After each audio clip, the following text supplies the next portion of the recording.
Okay, I think we should start. Welcome everybody here. My name is Jan-Marco Müller. I'm a Science and Technology Advisor in the European External Action Service, and I have been asked to guide you through this event. It's an event, a science diplomacy event on occasion of the 50th anniversary of IIASA, the International Institute for Applied Systems Analysis. And if there's one institution in the world that is the incarnation of science diplomacy, then it is IIASA, which has been established precisely to foster the dialogue between nations, even adversaries, to work together on global challenges.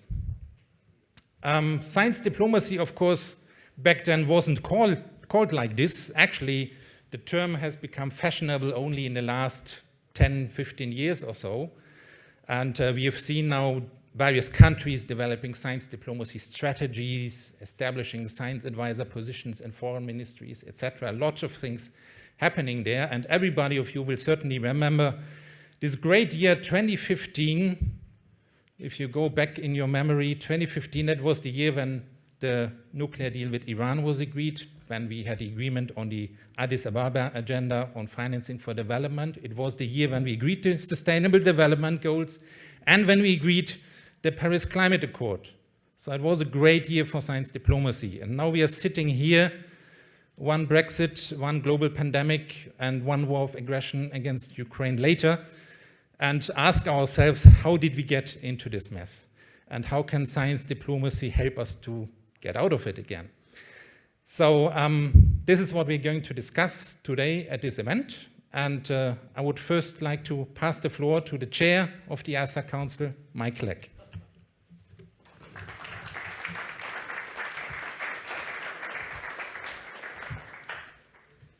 Well, thank you, Jan-Marco. It's a real privilege and an honor to be here with you. Your Excellencies, distinguished guests, and IIASA colleagues, on behalf of the IIASA Council and IIASA, it is my privilege to welcome all of you to this meeting. Now, I'd like to say a word or two about history, because history informs us sometimes about how we may approach the present in the spirit of what Jan-Marco said in his introductory remarks. Most authorities agree that the closest the world ever came to a global nuclear exchange was in October of 1962 during the Cuban Missile Crisis. And I actually, just as a personal aside, I was a young paratrooper in the US Army and spent most of that week at an airfield with my gear waiting to be dropped into Cuba, and I didn't expect to survive the experience, but I'm still here. So after both the leaders of the Soviet Union and the United States looked into the abyss, they realized that they had to begin to do things to minimize the risk of this kind of global conflict. And they did some simple things like setting up a hotline between the White House and the Kremlin in order to be able to communicate effectively, because it turned out that there was no means of direct communication at the height of the crisis. Another thing they did was to set up a summit meeting between the leaders of the two countries. By this time, President Kennedy had been assassinated and Lyndon Johnson was president of the United States. And in 1968, there was a summit meeting between Alexei Kosygin, who was General Secretary in Moscow, and Lyndon Johnson, who was president of the United States, held at Glassboro, Connecticut, and that's become known as the Glassboro Summit. There were a number of things that were on the agenda, but most of the agenda was focused on this question of reducing risk and tension. And one of the ideas on the agenda, which was accepted by both leaders, was the notion of creating an East-West Institute, which would use science cooperation and science communication as a way of opening channels between these two large superpowers in conflict, and as a way of exchanging knowledge and information in order to reduce tensions and the threat of war.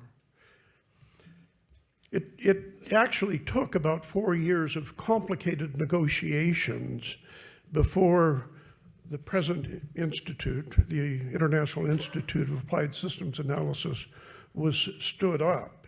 So it was created in 1972, just 50 years ago, and there were a number of actors who were crucial to that process, both in the Soviet Union, particularly Secretary Gvishiani, who was the son-in-law of Alexei Kosygin, who played the key role on the Russian side, on the Soviet side.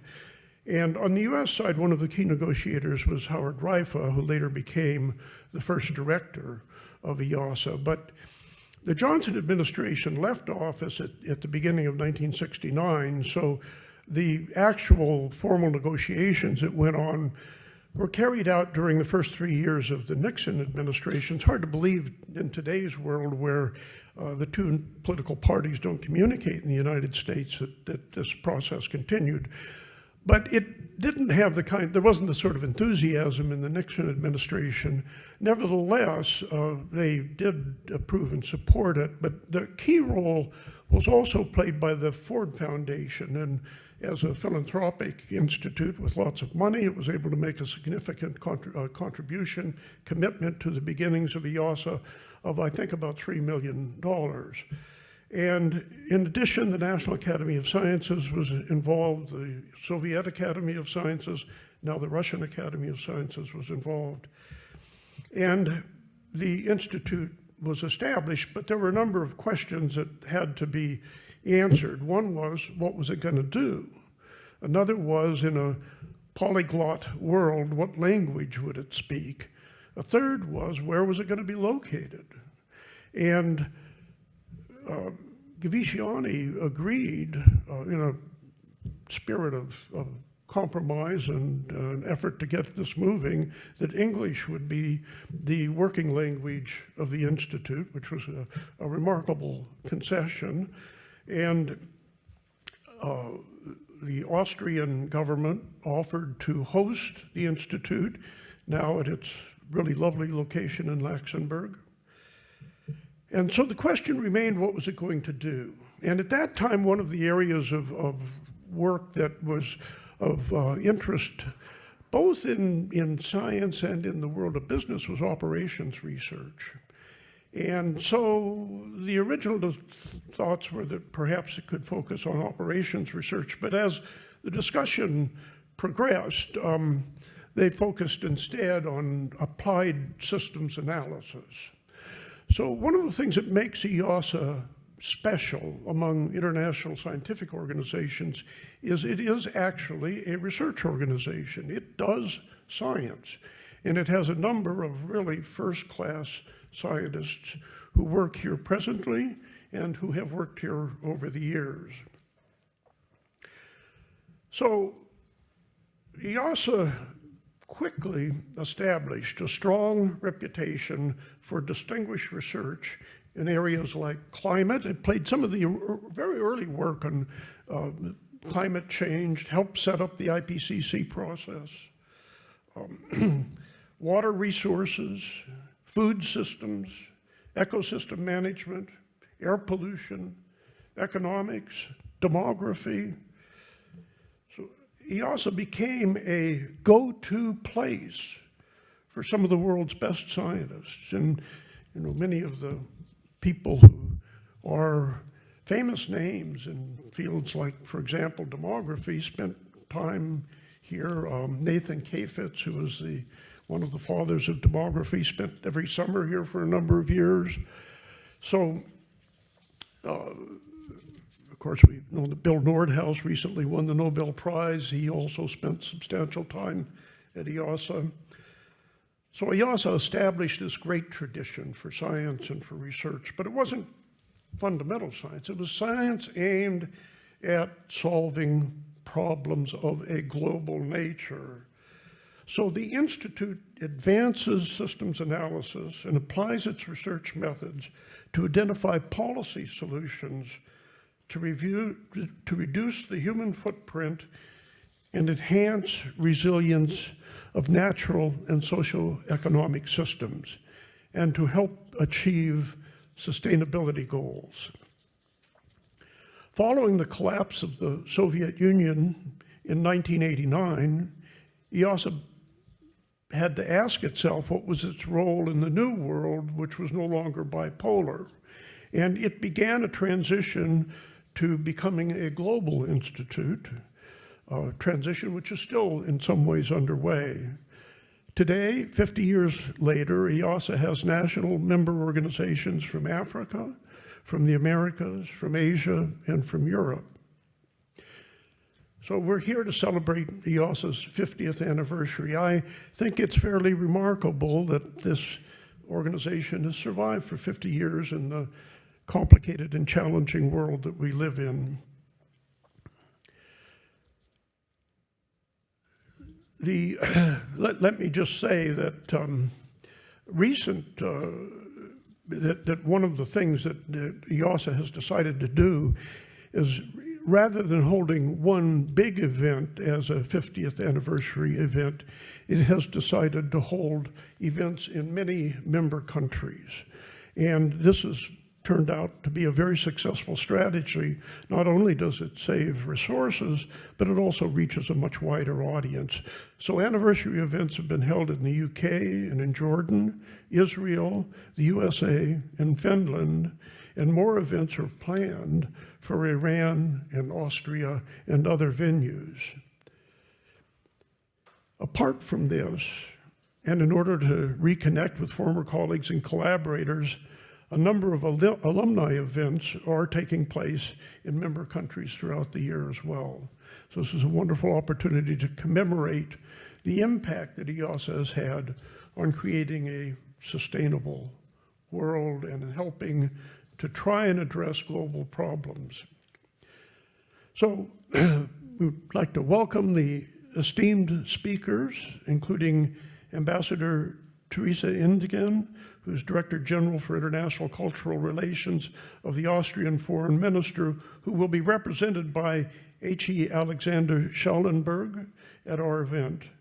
Her Excellency Tarja Halonen, who's a former Premier of Finland, I think, and Jeffrey Sachs from the United States, a distinguished economist, Professor Romain Murenzi from Trieste and the World Academy of Sciences, Professor Paul Meerts, and of course, Jan-Marco Mueller from the who's the Science and Technology Advisor of the European External Action Service and who will moderate today's discussions. So we thank you for gracing this event and for your presence here with us today.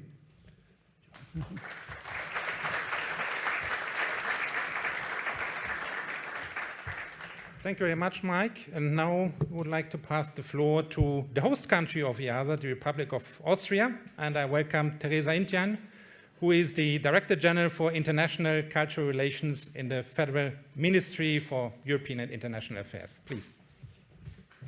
Thank you. Thank you. Dear Dr. van Jaarsveld, Director General of IIASA, dear Professor Clegg, Chair of the Council of IIASA, dear Professor Murenzi, Executive Director of the World Academy of Sciences, dear Professor Kaiser, Senior Coordinator of the Abu Salam International Center for Theoretical Physics, dear Professor Gluckman, President of the International Science Council, und lieber Herr Professor Koeberl, Sie haben uns oft sehr inspiriert. Excellencies, dear colleagues from other ministries, scientists, distinguished guests, ladies and gentlemen, a bit we're going from the more special to the more generic, because we as diplomats are generic, even if we then go to detail. So on behalf of our Foreign Minister, Alexander Schallenberg, I'm delighted to welcome this illustrious and prominent gathering of political decision makers and scientists from around the world. Today we commemorate the 50th anniversary of the International Institute for Applied Systems Analysis in Luxembourg. Thank you for honoring us with your presence and participating in the conference entitled The Need for International Scientific Cooperation and Multilateralism, Our Field of Hope. Based upon its geopolitical position and its neutrality, Austria has a long tradition as a platform for international dialogue. This country has always been in high demand as a meeting venue during the Cold War. Many international encounters were hosted here, such as the legendary Kennedy-Khrushchev summit in 1961. And Professor Clegg mentioned it, and I just reiterated, because it was important. A few years later, in 1966, President Lyndon Johnson began considering different initiatives to actively explore and identify areas of peaceful cooperation with the Soviet Union and the nations of Eastern Europe, and found openness in his exchanges with Premier Alexei Kosygin. Scientific cooperation appeared to be one of the most promising avenues. In 1972, as a first tangible and most promising result, the International Institute for Applied System Analysis was established here. Consisting of the respective national academies of science, it was most certainly a visionary approach of bridge building through science. IIASA signified a turning point in our thinking, namely to jointly start addressing global challenges such as energy, our oceans, the environment, and health. Although there already existed a number of international organizations and institutions with the common goal of building a better world, now we have to build a cooler one and a peaceful one, there was no comparable effort in connecting scientists and providing a constructive track 2 approach. In a way, IIASA anticipated many initiatives that constitute science diplomacy at its best. Ladies and gentlemen, recent developments only strengthen IIASA's raison d'être. With our world becoming more divided, whereas global problems need more complex and inclusive solutions, the concept of science diplomacy as a major force in building knowledge-based societies around the world gains renewed traction. For Austria, science diplomacy has thus proven to be a stabilizing element of foreign policy. By creating a positive agenda of cooperation and opening new channels of communication, science diplomacy contributes to strengthening our bilateral and international relations. Scientific projects can initiate global cooperation and build bridges, you know, the famous bridges, between countries and actors that are otherwise estranged. It's a field of hope. Of course, I do not need to convince any of you here in the room that IIASA has always been an outstanding example in this regard. So today, the Austrian Ministry for Foreign Affairs celebrates together with IIASA 50 years of remarkable achievement in both science and international relations. We therefore support IIASA's efforts to increase its membership in order to expand the networking necessary to assure the global character of the institutes at work.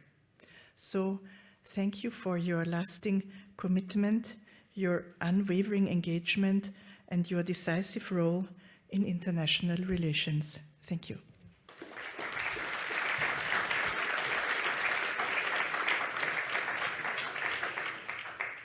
Thank you very much, Ambassador Indjein, and let me also express the gratefulness not just of IIASA but of the entire international scientific community to Austria for hosting this institution here in Austria. And now I pass the floor to the Director General of the International Institute for Applied Systems Analysis, Albert van Jaarsveld.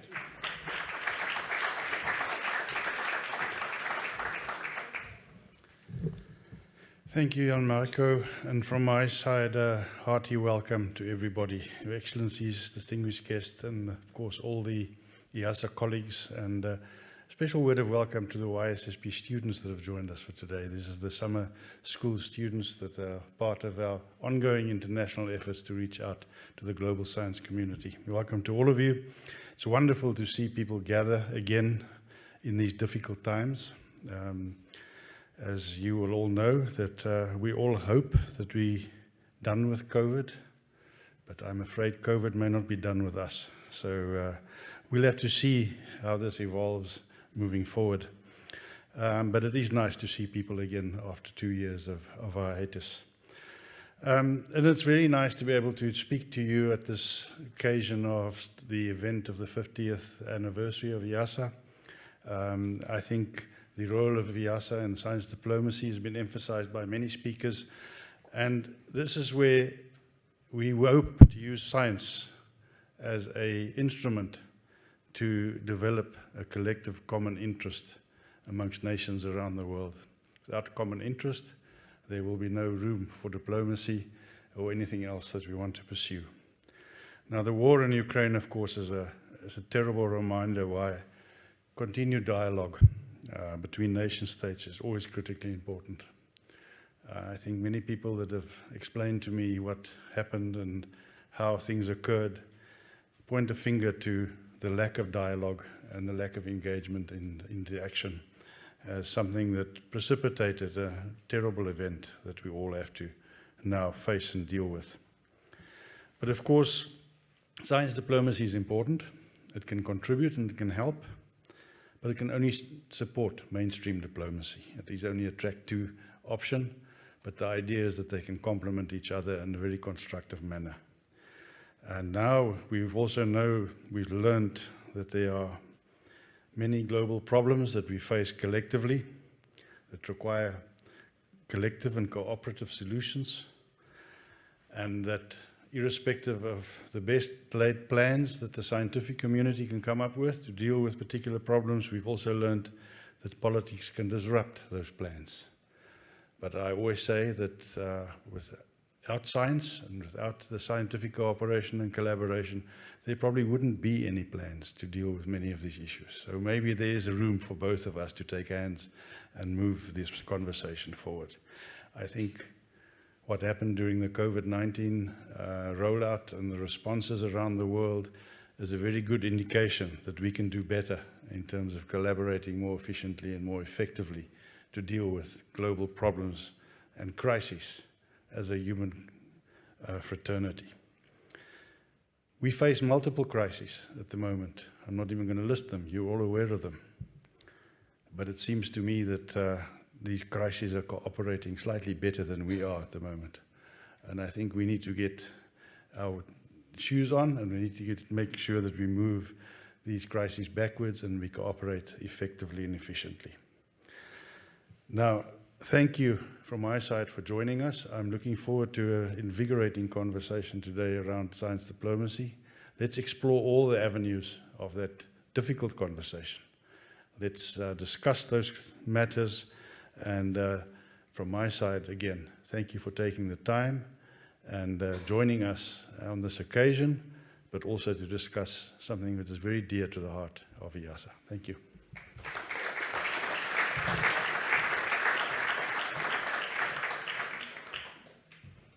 Okay, and now we are going to listen to a video message recorded by His Excellency Ban Ki-moon, the 8th Secretary General of the United Nations and co-chair of the Ban Ki-moon Center for Global Citizens. Dear Director General Albert von Jaarsveld, honorable dignitaries, Your Excellencies, dear IIASA family and friends, congratulations on your 50th anniversary. What a great moment to acknowledge your past achievements and to set new goals looking forward.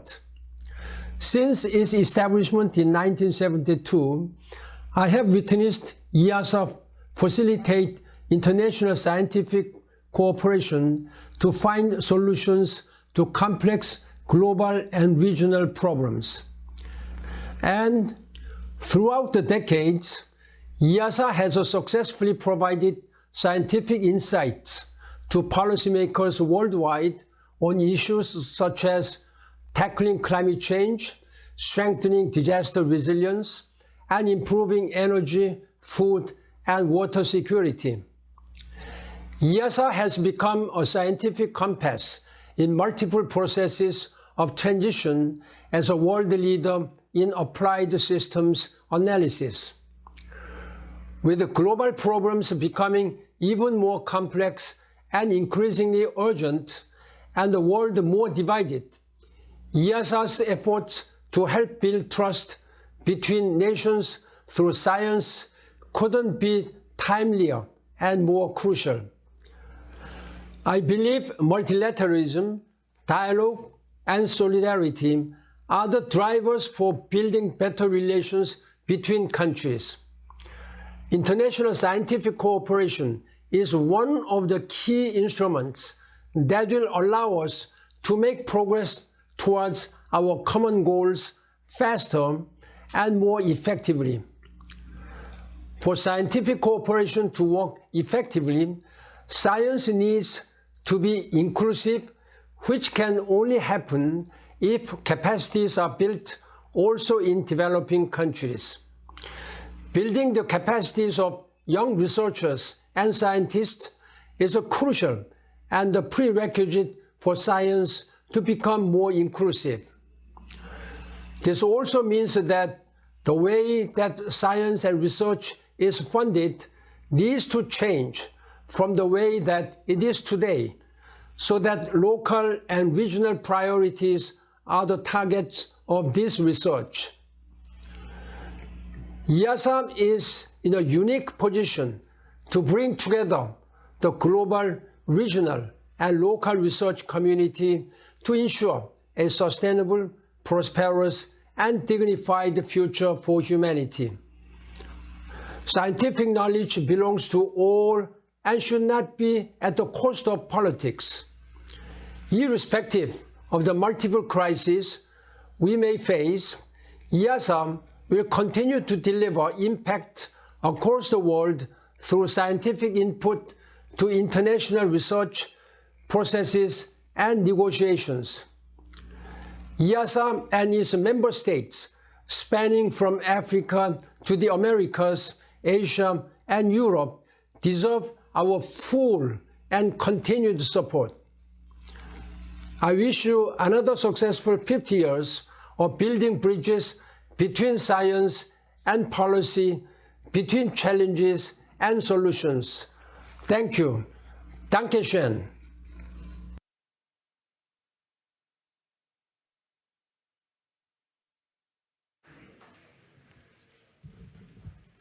Well, now we were supposed to have here live on stage the keynote speech by Tarja Halonen, former president of the Republic of Finland. The problem is we got informed just a couple of hours ago that she had to self-isolate because of a close COVID case. But what the colleagues here at IIASA apparently managed to do is to have her speech recorded. So I hope this works and we can listen now to Tarja Halonen, the former president of the Republic of Finland. Your Excellencies, dear colleagues and friends, I would love to see you face to face, but because I exposed the COVID, so better to be careful for all of us. So anyway, dear friends, we need a global cooperation, multilateralism and innovative scientific solutions more than ever. Pandemic, devastating wars, including that one in Ukraine, global food crisis, economic downfall, and many other critical issues take up media space for good reasons every day. But at the same time, we have to continue to advance our more permanent global goals. We are already on the halfway mark in our agreed time frame to realize the Agenda 2030 and Sustainable Development Goals, but we have fallen off track. Climate change is not waiting for a better suitable or more stable moment. Climate change and other great ecological challenges are happening just now, and we have to act now. Today's crisis cannot be solved by individual countries or disciplines alone.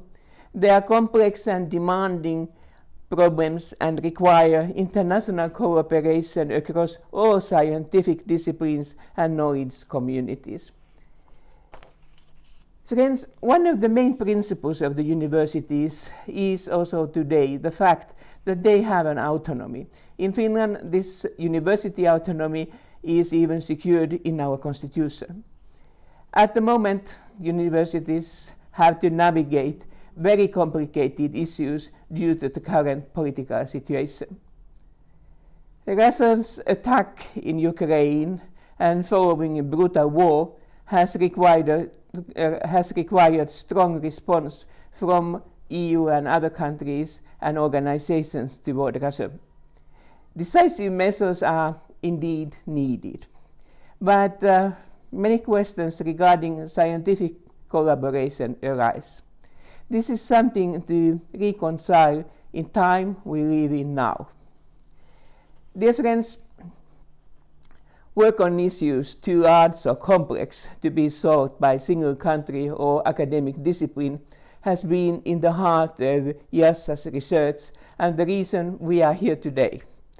You have been especially keen on system analysis, and this is needed now. I feel now great need to discuss about the importance of international and national cooperation of universities.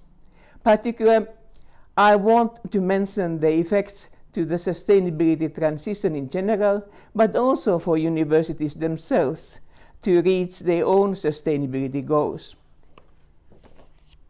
First of all, complex urgent problems require multiple fields and actors. We need a broad variety of researchers that can look at these complex problems from individual different viewpoints. Also, different countries can have reinforcing perspectives on complex problems. Scientific research is the very reason itself we know about the climate change and biodiversity loss. Scientific research also provides solutions and increases understanding on possible pathways to a sustainable future. The factor of urgency is clear. We need everyone on board to make changes quickly and effectively. Secondly, it is important to combine forces for better results. We have had wonderful results from the COVID-19 vaccination, and the same experience we have had also to conduct research in Arctics. There have been major changes in Arctics due to climate change, which has consequences for humans and the nature both on local and global level. By combining our knowledge, research tools and infrastructure, we are able to make better progress for the benefit for all of us. Thirdly, international collaboration is in fact one of the university's main missions, sine qua non. Its purpose is to create societal influence on common human culture, so to say. International and national panels, such as the IPCC, are a perfect example of cooperation across borders, of disciplines and organizations that strengthens the science community and demonstrates its importance. The fourth reason lies in the daily action of universities themselves. National and global scientific cooperation is needed for universities themselves to become carbon neutral and nature positive. So, fifth and final factor has to do with the collaboration with the new generation and generations to come.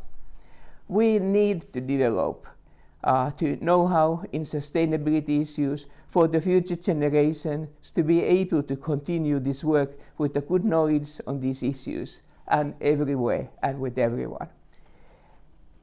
So universities, they teach future change makers. The work is best done together with different organizations and countries. To be able to answer the demands what it takes to make a sustainability transition, we need to face it together.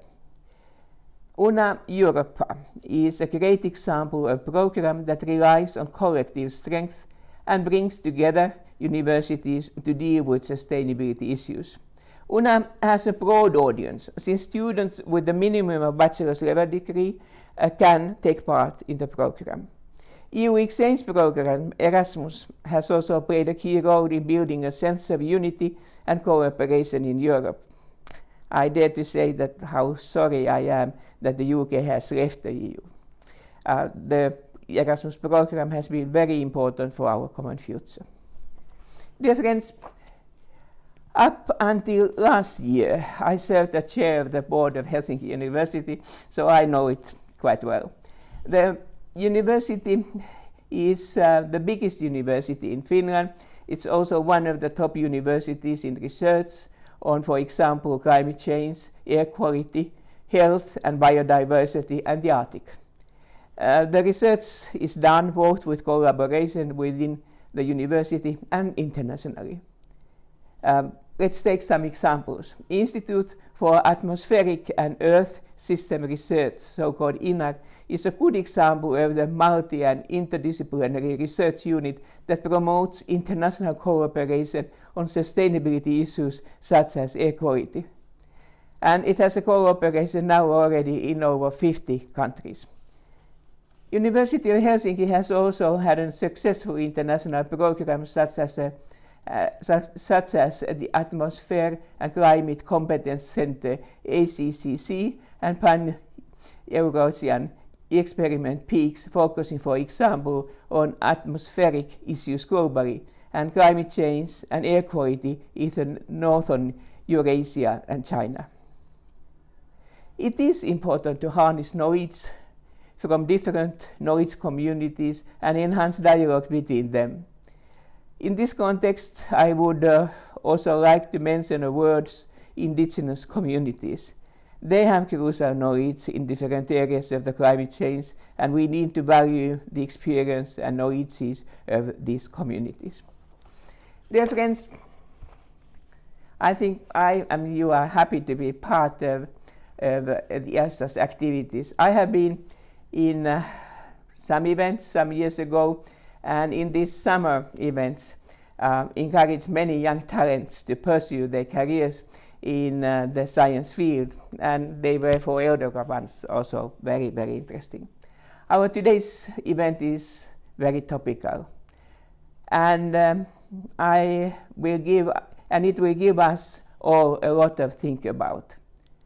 So finally, but not the last, I want to congratulate IIASA for the 50 years of hard work towards a more sustainable and connected world.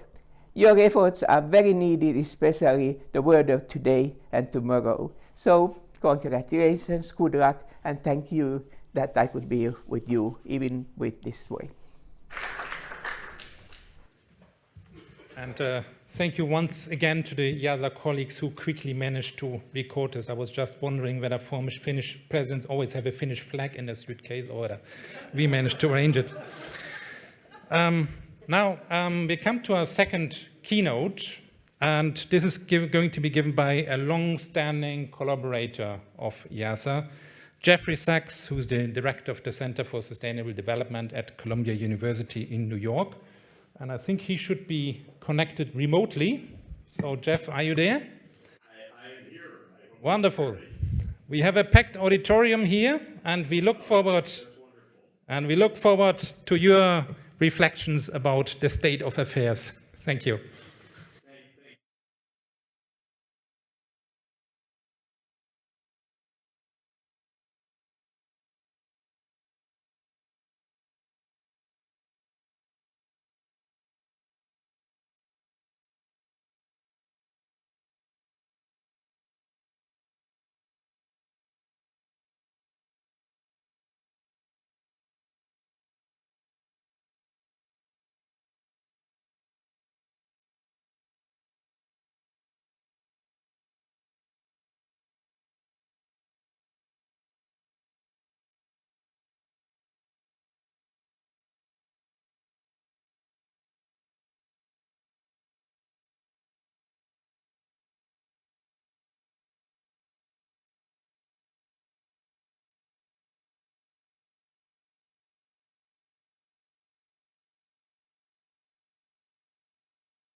not only for the last 50 years, but given the rather dire situation that we have in the world today. IIASA was born in the height of the Cold War, and yet the two sides, the Soviet Union and the United States, understood that it really made sense to have leading scientists from both sides working closely together, in fact, working side by side on common projects, because we need cooperation even when we have this sharp divide of ideologies or institutions or past history. What IIASA showed, I think, remarkably, was that not only was there a common language of scientists from all of the participating countries, no matter what side of the Cold War they came from, but actually, as is very often the case, there were remarkable economies of scope and scale, one could say, by bringing the scientists together from across this divide. Because IIASA basically invented and helped to lead new methodologies, especially on Earth system processes. I've often remarked that because this was science coming from a market economy on one side and a planned economy on the other, standard economic modeling would not have made sense or would not have worked. So IIASA turned to a different kind of systems modeling, looking at the Earth system dynamics, and it was a pioneer in all of the areas of biodiversity, agricultural development, demographics, climate change, technology transformation, areas that were extraordinarily well suited to the diversity of talents that came from IIASA being not only an international institution, but truly a bridging institution. Right now, we have very few bridging institutions. It's horrifying to me to see how in the wake of the Ukraine war, we had a cancel culture against Russia in almost every area in the West, horribly so. Leading artists, conductors, musicians, novelists, people who are suffering in the suffering of all humanity through this war, suddenly found that they were, with invitations, canceled, with their presence not wanted. This was and remains an extraordinarily painful and primitive response to what should be actually a moment for heightened discussion, a heightened collegiality, reaching out across the divide so that we understand each other better. I don't expect politicians to rise to the game, though they should. I do expect much more of our diplomats than we're seeing, because our diplomats are not being diplomatic at all. They're being cheerleaders for war rather than diplomats for peace. So I really bemoan that. But for us in science, for us working on issues of sustainable development, for people in the arts and culture, we should be redoubling our efforts to bridge divides and create foundations for renewed understanding, and especially for building peace. So I think that the role of institutions that bring colleagues together at this moment is more crucial than ever. Of course, it's even worse than what has happened in the wake of the war in Ukraine. We're also in the United States experiencing a shocking period of rising anti-China sentiments. which I find utterly misguided, I have to say. But in the wake of this, we've had professors from university campuses walked off in handcuffs by the FBI because of alleged failures to disclose their links with Chinese institutions. This is a kind of American paranoia that breaks out every generation or so, and we're in the midst of it right now. Fortunately, this is being tamped down a bit, but it became risky even to continue with Chinese colleagues, Chinese students. Of course, for me, I don't feel, I feel only the opposite, that we should up our game and intensify our contacts. But I know that people are scared and understandably so, for what are absolutely essential contacts among scientists and across divides in the world.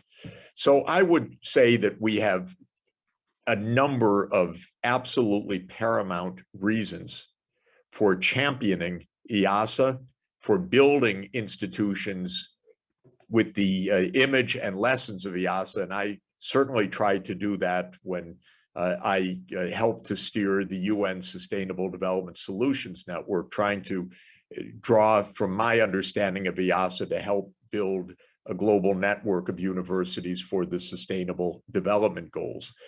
I would mention first the common language that scientists really do have.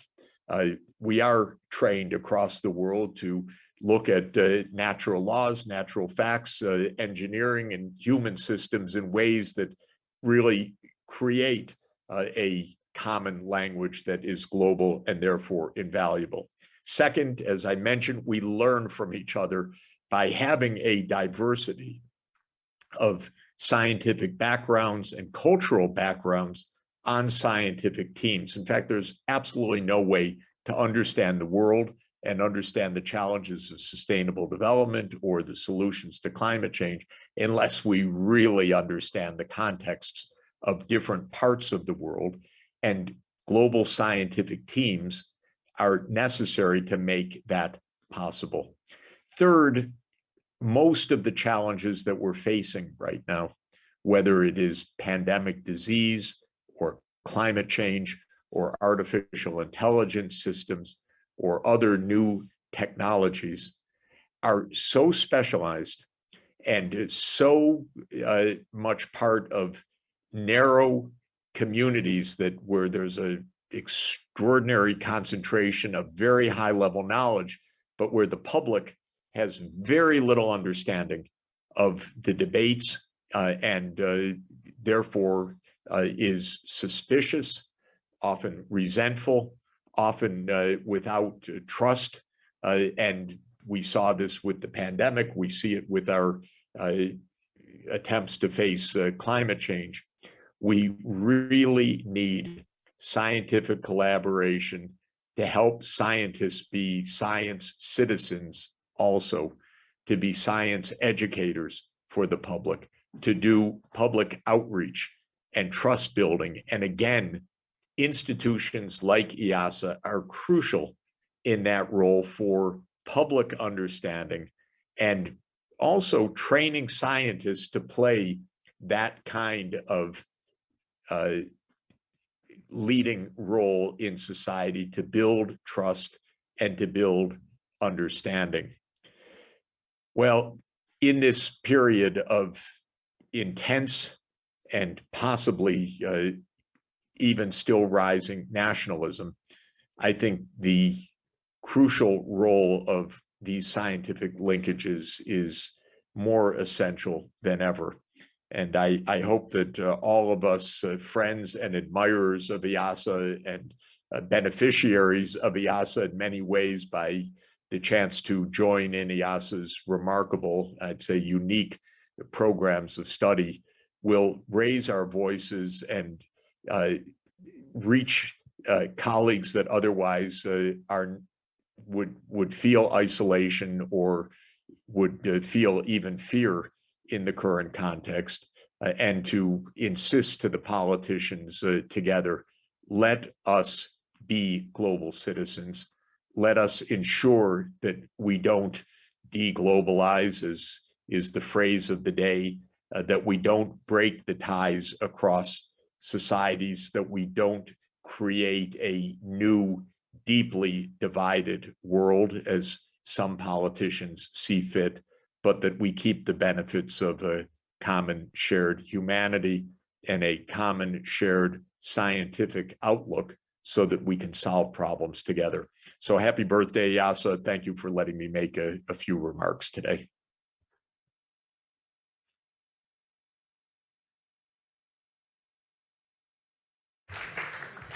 Dear Jeff, thank you very much for your wise words, and they resonate certainly with the people here in the room, certainly also with myself as well. You say it, I mean, we need to reach out across the aisles, across the corridors, because we have really important global problems to solve, and this only will work through scientific cooperation and through institutions like IIASA that help us to build these bridges. So thanks a lot, Jeff. Great to see you. Thank you so much. Thank you. Bye-bye. Okay, and now we are going to get to a panel discussion, and are going to do a little bit some rearrangements here, and I would like to ask all panelists to join me on the stage here.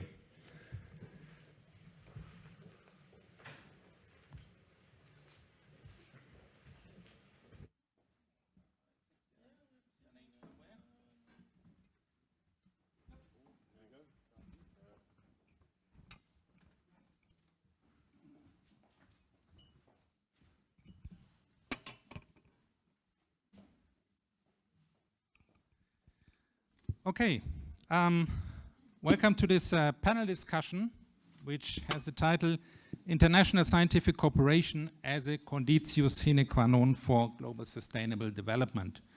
And let me first start with an apology. I had sworn for myself that I would never ever sit on an all-male panel, but as you have seen and just noticed, unfortunately, the most important person on the panel, President Halonen, unfortunately cannot be with us.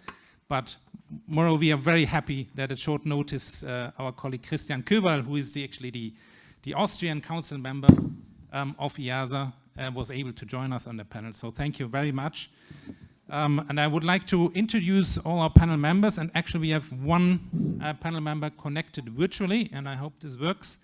And that is Sir Peter Gluckman, who is the president of the International Science Council. Peter, can you hear us? Yes, I can. Wonderful. Okay, so Sir Peter Gluckman, President of the International Science Council, and who also served as a Prime Minister, science advisor to the Prime Minister of New Zealand, including also as a science envoy of the New Zealand's Foreign Ministry. Then we have on the panel, and I perhaps just take them from there to over here, Paul Meerts, who is Senior Research Associate at the Netherlands Institute for International Relations, or Clingendael as it is called. Welcome here on the panel. We are having Romain Murenzi, who is the Executive Director of the World Academy of Sciences and the former Minister of Science and Education of Rwanda, and he is representing the Director General of UNESCO here on the panel. Welcome, Romain.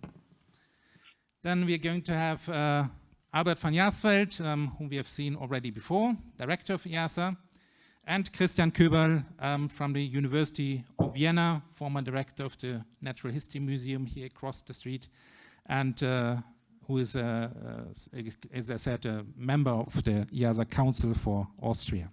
So the way we want to do it is first that I'm going to ask each panelist to make a short introductory statement, 3, 4, 5 minutes, maximum, on the subject of our debate, and then we are going to get into the discussion, and depending on how we are going on with the time, of course, we would like to invite also perhaps 2 or 3 questions from the audience. So I would first perhaps like to pass the floor to you, Peter, if you would just make some introductory remarks from your side. Well, I think when the conflict broke out in Ukraine, many countries, as presently, excuse me, I have COVID, so If my voice sounds broken, it's because of a certain virus, which is not a very pleasant virus to get. When the war broke out in Ukraine, the concern that many had was a response from many countries was to break relationships across the scientific divide between the West, if you like, and Russia, Belarus. And I came under pressure at the International Science Council over what were we going to do. And we immediately had a consultation from an ethical point of view with our Committee on Freedom and Responsibility of Science, which came to the view very much that just as in the first Cold War, with scientific collaboration, as others have already talked about today, has been key to, was key to maintaining relationships, that while there may be an acute wish to indicate our appalling despair at seeing unnecessary conflict and atrocities in the war in Ukraine, that science needed to be prepared to help both in sustaining Ukrainian scientists in the short term, and more importantly, rebuilding Ukrainian science in the longer term. But at the same time, it could not be seen to destroy or undermine the potential for the relationship between scientists of all countries to work together on the issues of the global commons in the long term. And in fact, if you think about it, the period between, say, 1989, when the Berlin Wall fell, and about 2016 was a period of geopolitical integration, a period of globalization, a period of optimism, and the science community showed an enormous amount of cooperation around the world.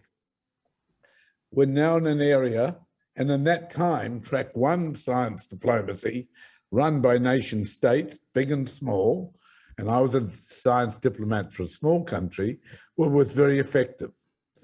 But since the world has turned into a more nationalistic and fractured multipolar world, track one science diplomacy has not done well for us. And therefore the track two nature of organizations like the International Science Council, like IIASA, become critically important. And therefore we've worked hard to maintain and justify, and I've written jointly with Jeffrey Sachs and Albert van Jaarsveld and Remy Quirion from the International Network for Government Science Advice, the rationale for why the scientific community must sustain its focus on knowledge for the global public good as the basis and principle under which it operates.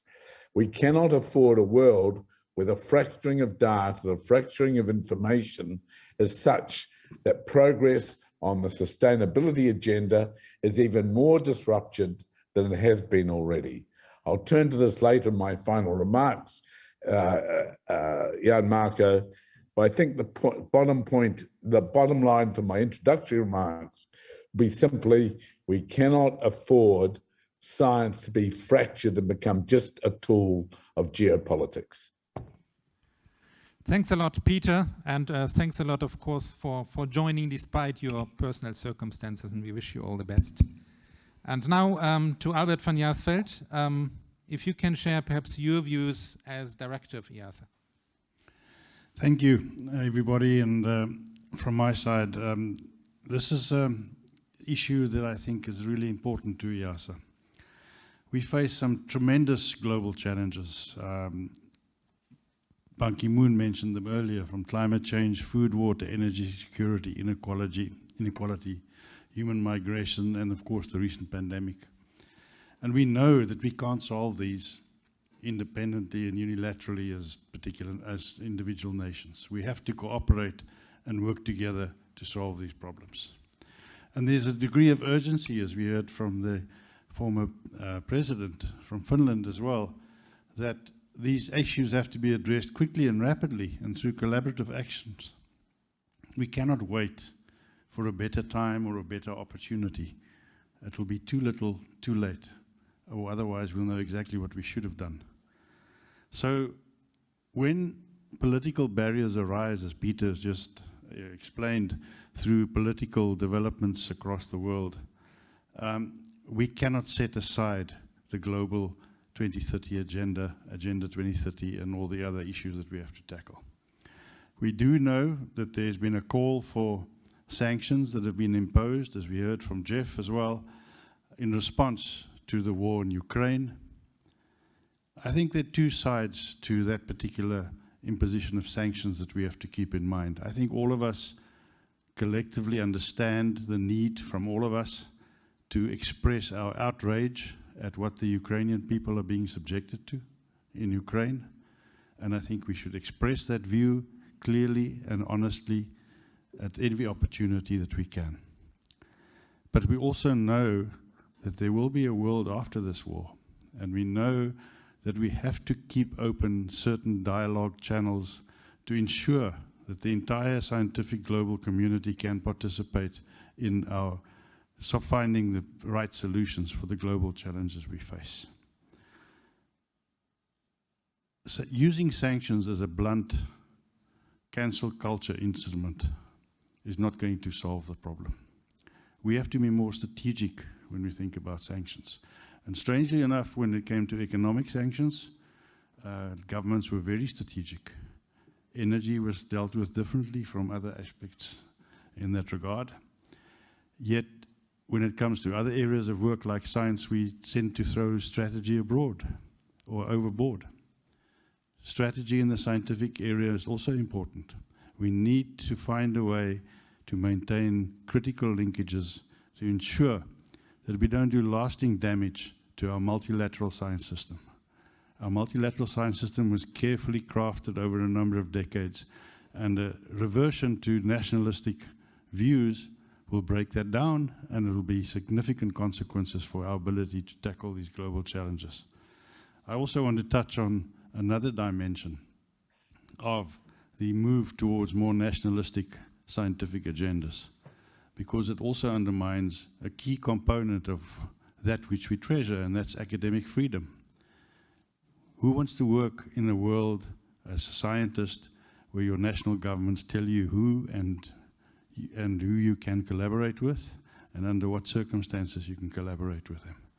I think that will be a retrogressive step for the entire science community if we allow this movement towards nationalism to undermine not only academic freedom, but also undermine the strength that we've built up through the multilateral science system. So that's all I have to share with at this point in time, and I look forward to the questions and the conversation, Jan Marco.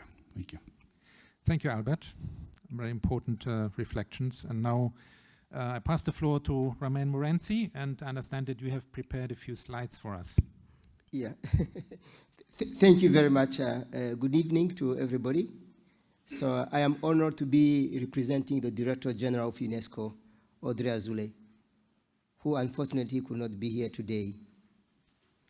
So I'm the Executive Director of TWAS. TWAS is a program unit of UNESCO. TWAS was founded in 1983 with a mission actually that aligns perfectly with the title of this discussion, International Scientific Cooperation as a Condition sine qua non for Global Sustainable Development. For the past 30 years, we have argued at TWAS that all countries, no matter how poor, need to have a suitable cohort of trained scientists to assist in the sustainable development of their countries. Research into the return on investment in science consistently shows that supporting national scientific institutions and scientists is a win-win situation. But we are also conscious that science does not work in a vacuum. Expertise in any subject area builds up slowly, including by developing international contacts and learning from the best minds. This is why I'm here for the second time, almost in less than a month. I was here a month ago, and I am here again at IIASA. This has been the strategy behind TWAS' many fellowship and exchange programs, be they South-South, North-South, South-North programs. Every year, TWAS offers hundreds of awards to researchers for international exchanges. These exchanges offer a wide range of opportunities for skills transfer and for forging collaborative links. In addition, thanks to the support of its partners in emerging economies, TWAS has developed and implemented a range of South-South fellowship programs for PhD postdoctoral training over the past 15 years. China, India, Brazil, South Africa have given a lot of fellowship for PhD. Actually, we have more than 1,000 students doing PhD in this program. TWAS has also built a strong collaborative component into some new programs to foster innovation and interdisciplinary research. Allow me to quote two examples. Firstly, there is a research grant program sponsored jointly by TWAS and the Swedish International Development Cooperation Agency. This year, thanks to greater donor support, we've been able to add a new scheme called Collaborative Grant. This new grant encourages research cooperation between scientists in scientifically and technologically lagging countries. These are around 70 countries in the world that are lagging behind in science and technology. The second example that I wish to mention concerns a partnership with Elsevier Foundation that dates from this year. With the foundation support, TWAS has just launched a program of a project grants for teams of women. These entirely female teams include both scientists and technical experts who collaborate on concrete projects in areas related to climate change. Up to now, I've spoken about scientific collaboration, researchers and research groups working together to advance scientific knowledge. But on the themes of today, you can say that none of this will be possible without science diplomacy. Let me give you a prime example. The support that the Italian government gives to TWAS, the Italian Ministry of Foreign Affairs and International Cooperation provide TWAS with critical core support that underpins everything that we do. For instance, the support provided by Italy allows TWAS to source funds from Swedish international development agencies and other donors. The Italian government not only supports TWAS, but it also supports a number of other scientific institutions located in the Italian city of Trieste. The city is called City of Science. These institutions include the Inter-Academy Partnership, the Abdus Salam International Center for Theoretical Physics, which is a UNESCO center, and the International Center for Genetic Engineering and Biotechnology. It will not be an exaggeration to say that Italy, also Austria, are major actors in the realm of science diplomacy and science for development. Of course, UNESCO itself has played and continues to play a major role in fostering scientific collaboration for peace and sustainable development. Within our discussions on science diplomacy, CERN features highly among the case studies presented. Did you know that UNESCO played a vital role in establishing CERN in 1954? This was a remarkable feat. In that it brought together European countries which had been at war just a decade earlier through a joint scientific project to advance knowledge in particle physics. Collaborative research carried out at CERN has provided insight into many areas of science and also led to the development of the World Wide Web, a now essential technological platform that our daily modern life. The success of CERN, not only in terms of its scientific output, but also as a flagship for science diplomacy and international collaboration, has since led to the establishment of another synchrotron light source, this time in the Middle East, an area known for its political tensions. Once again, the role of UNESCO was central in the establishment of this research center known as Sesame. And it is fair to say that Sesame has become a beacon of light for scientific collaboration in the region. It is helping to advance and sustain scientific technological excellence in the Middle East and neighboring countries. By essence, Sesame is a cooperative venture between scientists and governments from the region. This makes it a great model for science diplomacy. Up to this point, I have touched upon traditional forms of science diplomacy. By this, I mean science diplomacy between countries, or that fostered by UNESCO and other international organizations. However, in recent years, the concept of science diplomacy has been expanding. Spaces are now developing where civil society can contribute to science diplomacy. In fact, even individual groups and citizen scientists can make a contribution to science diplomacy. One important component in this move towards inclusivity is open science. If scientific papers and data are locked behind paywalls, how can scientists at university in least developed countries, such as my own country, Rwanda, with limited budgets, pay for the library subscriptions need to access this information and data? How can individual citizen scientists and civil society as a whole access the most up-to-date scientific information? We know that information is power. It is in order to redress this that such inequitable access to information that UNESCO's member state approved the UNESCO recommendation on open science last November. This first international framework on open science identifies a set of actions that are conducive to a fair and equitable operationalization of open science for all. In adopting this recommendation, 193 countries have agreed to abide by common standards for open science.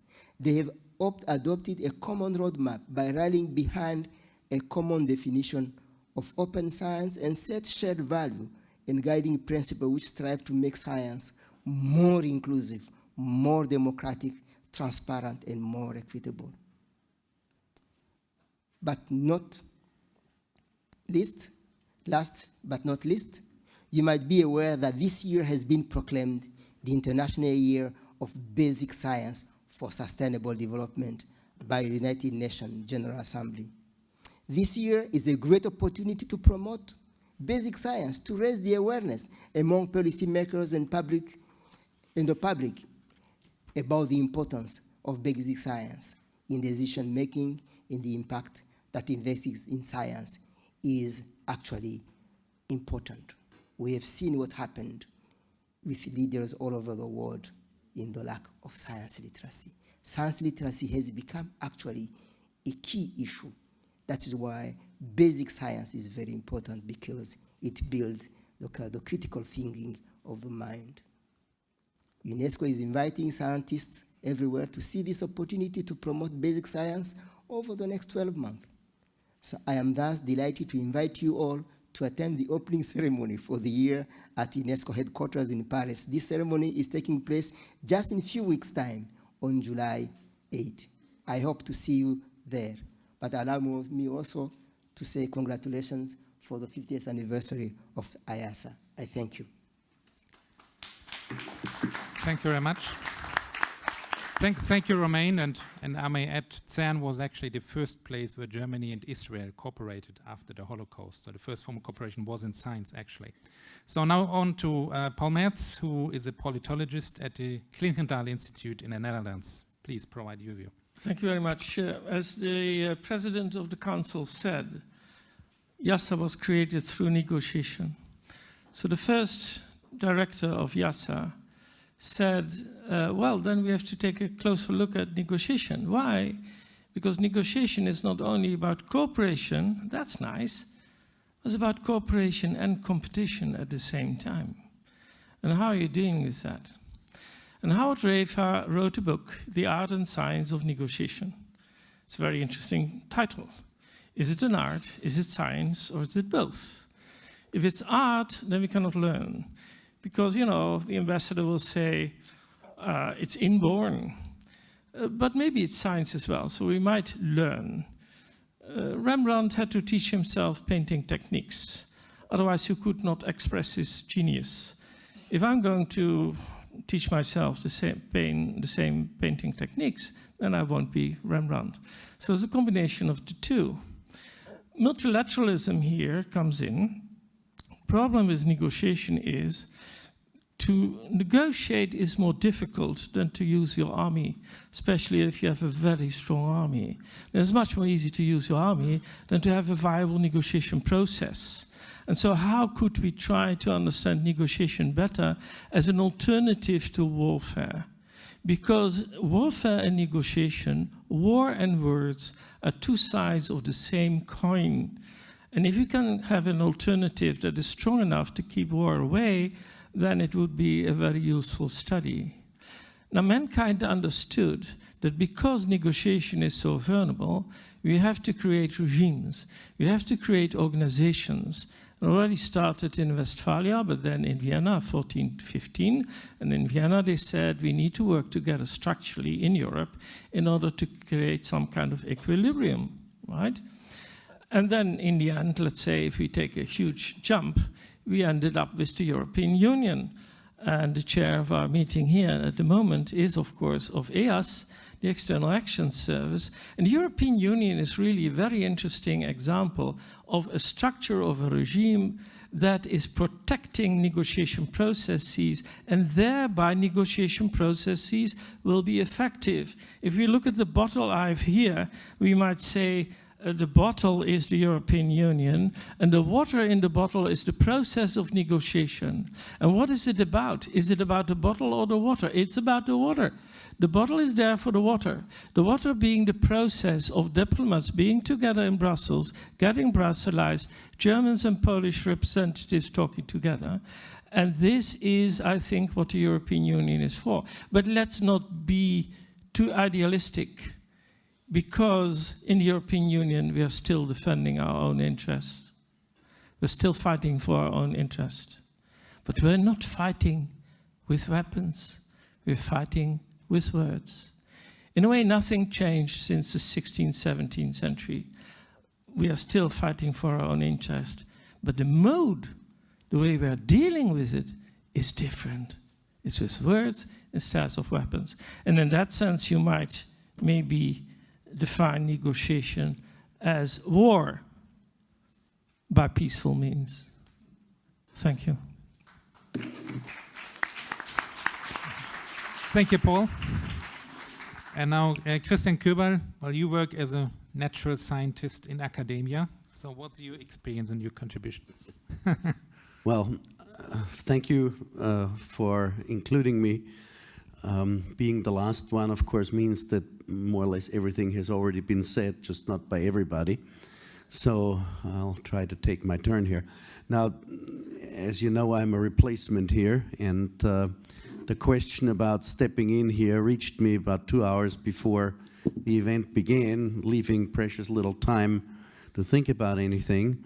And it reached me actually when I was at the university at a doctoral school panel where we were judging presentations by doctoral students that presented their thesis.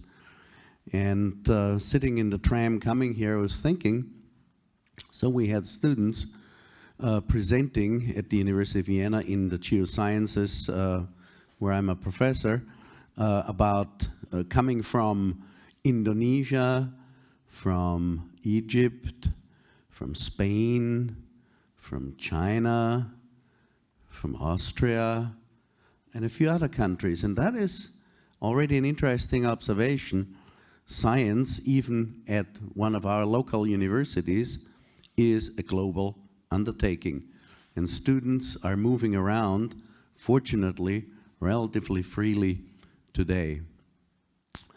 But a number of dates have been mentioned today already, and I want to throw in another date that I think has a little bit of a bearing on the topic, and that was the 20th of July, 1969.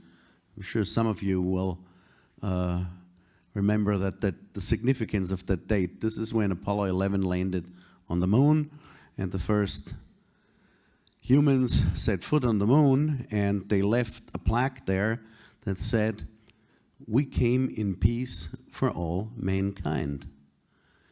And it was even though grounded in a space race, ultimately a scientific undertaking to bring people into space and to bring rocks back from the moon that we can study now internationally. They've been distributed to people all over the globe and help us understand not only the formation of our closest neighbor in space, but by implication also the formation of our planet.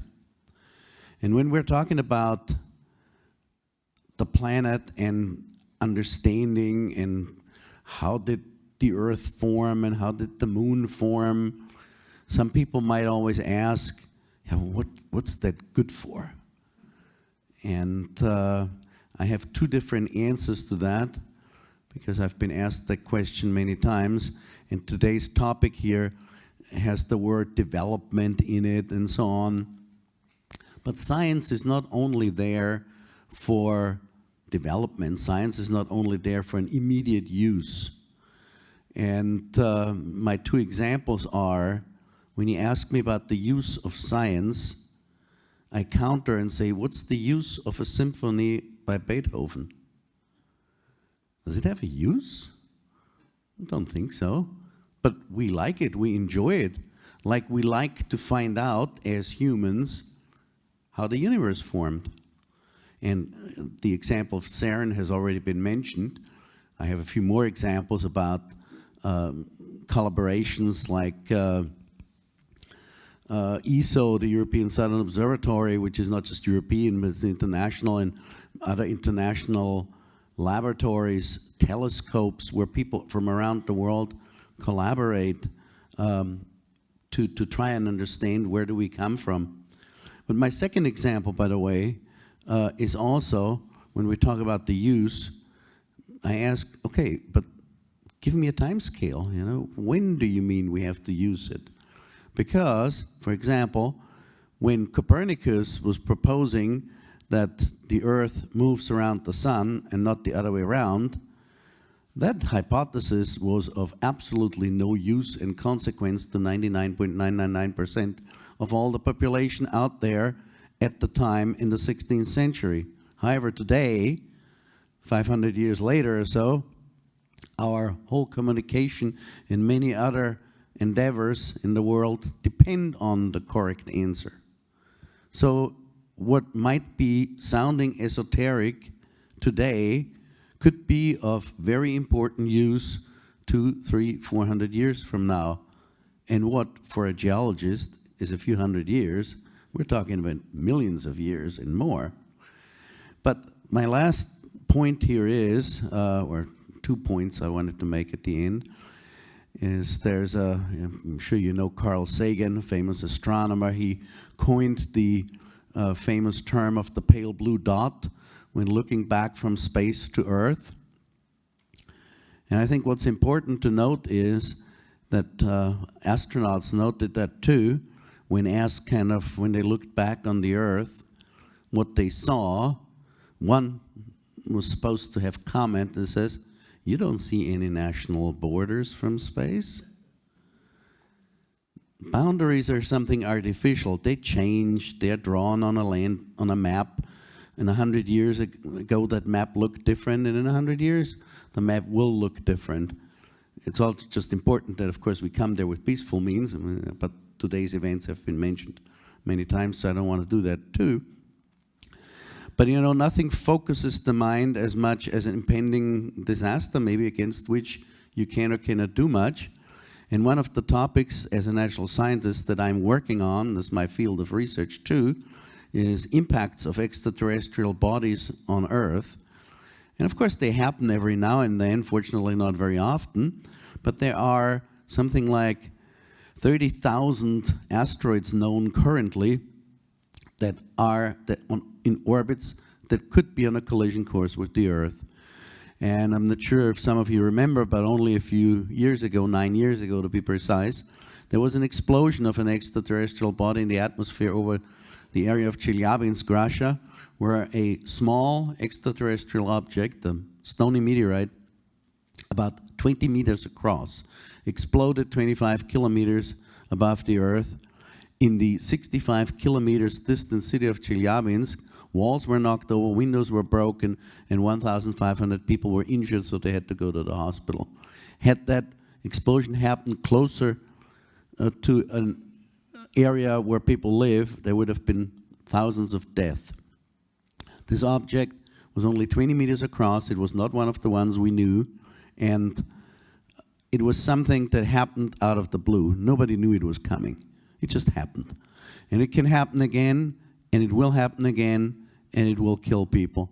Now, there's a group of people out there working in planetary defense who says, can we do anything about that? Well, it depends, you know. But eventually you might have an object coming down, and it boils down to there's an area where it could hit. What can you do? And of course, science will help us understand what we can do. Science is the force. Science diplomacy would be the medium. We can try and get the knowledge out there to people to try and prevent what is happening today, the backlash about science adversity among the people. But we scientists have to go out there ourselves and explain ourselves to the people in a way so they understand it. And science diplomacy can help us a great deal with that. Thank you. Thank you, Christian. So, actually, the most important date is 24 December 1968. That's when Apollo 8 took this famous image of Earth rising over the moon. That's when people noticed, actually, this is a planet with finite resources. I would like to turn our discussion a little bit to the geopolitical context in which we're in. And I have a question for you, Sir Peter. Now, what is the impact of the war in Ukraine on global science and multilateral cooperation? Obviously, there are very practical consequences like physical destruction of facilities, refugee scientists, and I should add that IIASA is hosting scientists from Ukraine. I've seen Yuri somewhere here in the room. Great to have you with us. But of course, there are also the more intangible consequences like loss of trust, like our ability actually to implement global agreements and to reach new global agreements. So if you can comment on this, Peter. Well, I think there's several ways of looking at it. And I think we, at the moment, have tended to focus, for quite understandable reasons, on the acute issues of refugee and displaced scientists. And hopefully, at some point, many of those will wish to and be able to return to a rebuilt Ukraine. Others will not. And there are other refugee scientists from Afghanistan, from many other parts of the world, who've also been displaced over the years. And I think as a whole, we have not thought a lot about the whole issue of displaced scientists and how they can rebuild their careers, particularly for those at a young stage, a PhD or a fellowship stage. A year's disruption, 2 years, 3 years disruption is probably the loss of a career. So there's some fundamental deep issues about what kind of structures might be needed in science to deal with the inevitability of displaced scientists, whether they're displaced by conflict or whether they're displaced by climate change or other natural disasters over time. And we've not done that. I think a deeper issue, which has already arisen, is that there has been, as has been pointed out, I think by Jeffrey Sachs in his splendid address, the fact that science has been seen as a sanction as a whole. Now, we can all understand why when you have when you have contesting countries, science that might have some impact on the security arena will be kept apart, and it should be kept apart. I don't think anybody would debate that. But to sanction all science from cooperating has its long-term implications. And my biggest concern is that science will be just drawn into being a normative part of a very contested game in a multipolar world where cooperation is frowned upon, where funding mechanisms are impeded over time. And we have the problems in the Arctic at the moment. Could these tensions break out even over the interpretation of the Antarctic Treaty in the future? Many areas in which I think the potential exists for this very nationalistic phase in which science is being pulled into the nationalistic armament, which it's always been part of course, at the expense of its role in moving ahead on the global commons issues, is the challenge that I think we need to really focus on. And that is really coming to what I think we need to really focus on. IIASA is a child of the first Cold War. Will science have a critical role to play an even more complex, multipolar world that follows this immediate phase of conflict? I think science has a critical role to play in rebuilding bridges and maintaining relationships, as a number of you have already spoken about. Thank you, Peter. Following up on this issue of sanctions, I would have a question for Paul. Of course, we're seeing science being part of sanction regimes, interestingly also of self-imposed sanctions. So universities saying, I'm not going to cooperate with that university because the rector has signed his rector statement justifying the war, etc. But of course, every door closed for scientific cooperation in a way is also a door closed for science diplomacy. So how can we ensure that science diplomacy can do its magic, and especially when we think of a post-war situation? Does it work? Yeah. It works? Yeah. Right. Well,